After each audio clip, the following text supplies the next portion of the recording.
Түркістан облысында той үстінде жас әнші ауыр соққы алды. Келіншекті ұрып жыққан өзге емес, бұрынғы қайнатасы болып шықты. Азода Тұрсынмұрадова дүйім жұрттың алдында жұдырғала жүгірген атпалдай азаматтың қатаң жаза алғанын қалайды. Себебі күдікті тұрмыста болған кезімде де талай мәрте қол көтергенде деп отыр.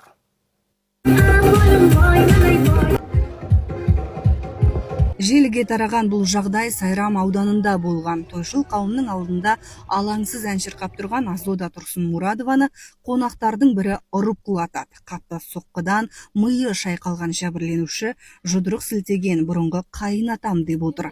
Оның мұндай қадамға не үшін барғанын түсіне алмайды ал. Енді мен өзім көтеріліп келе жаттым, өз күшіммен барлығын жасап жаттым да, сонша қоғамдық жерде ұрғанын сол кешіре алмай тұрмын. Тек келісімге келіп, участковый кешірім беріңіздер деп сұрап жатты болды. Ұрған адам менен кешірім сұраған жоқ. Қазіргі кезде ол бостандықта жүр. Негізі күйеуі әйелін ұрып тастаса да сразу қамайды ғой қазір, ал ол бостандықта жүр да. Өзіне жасалған әйел ажырасып кеткен күйеуінен де, қайынатамнан да бұрындары көп қорлық көрдім дейді. Сондықтан көпшіліктің алдында абыройымды айрандай төккен азамат заң алдында жауап берсін деп отыр. Мен 4 ай ғана тұрдым. Ең соңғы 1 айда күйеуім басқа жаққа жұмысқа кеткен, Павлодарға.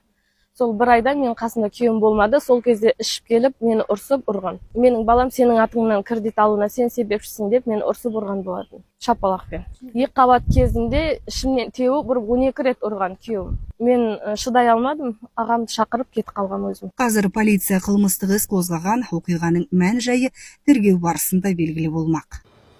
Аталған факт бойынша ұрып-соғу бабымен қылмыстық іс қозғалды, күдікті анықталып, полицияға жеткізілді.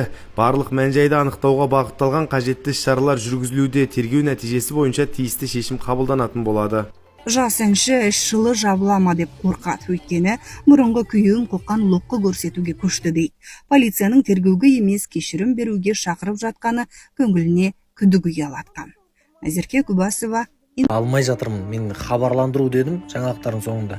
1 сағат өтіп кетті, әлі ойланып отырмын, қалай жеткіземін, не айтам деп. Енді кеше болған жағдайды айтып берейін мен. Инстаграм парақшасы бар, сол жерде мен сөйлесіп отырам, пікір алмасып, жазған адамдарға жазып, бір жігіт жазып жүрген маған, Дінмұхаммед деген.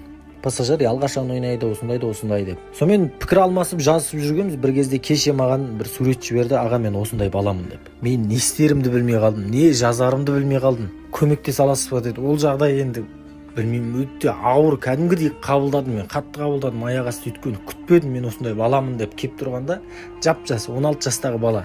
Бірден әрине көмектесемін дедім, қолымнан келгенше мен сенің Каспий голдыңды бәрін жібер салайын. Енді сөйлей аласың ба деп едім, сөйлей алады екен аздап, содан кейін видеозвонокқа шықтым, видеозвонокпен сөйлескенде жүрегім кәдімгідей бачыты шығып кетті ғой жүрегімнен.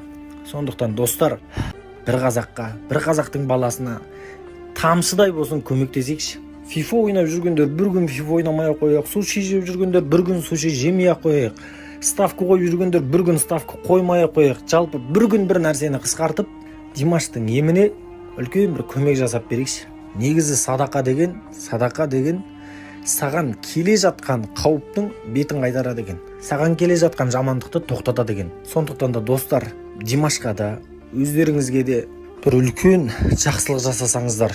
Димаш Ақтауда тұрады, анасы бар, бір қарындасы бар, бір інісі бар. Анасы жұмыссыз, әкесі жоқ екен. Сондықтан достар, қазір мына YouTube'ты көріп отырсыздар, басқа жаққа ауысып кетпей, басқа жерді аралап кетпей, қолдан келгенше 1 минут қана уақыттарыңызды бөліп Димашқа көмектесейік. 1 минут қана уақыттарыңызды бөлесіздер, болды. Садақаның, сауаптың үлкен кішісі болмайды. Әркім қолынан келгенше көмек жасасаңыздар.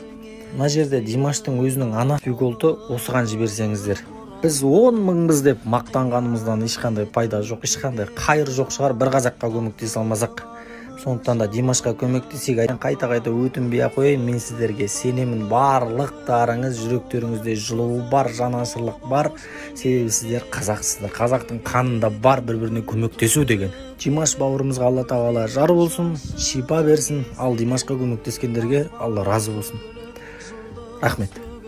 Теңіздер шөккен кезде сұралар бәрі, сұралар сол күн, сұралар бәрі, сұралар.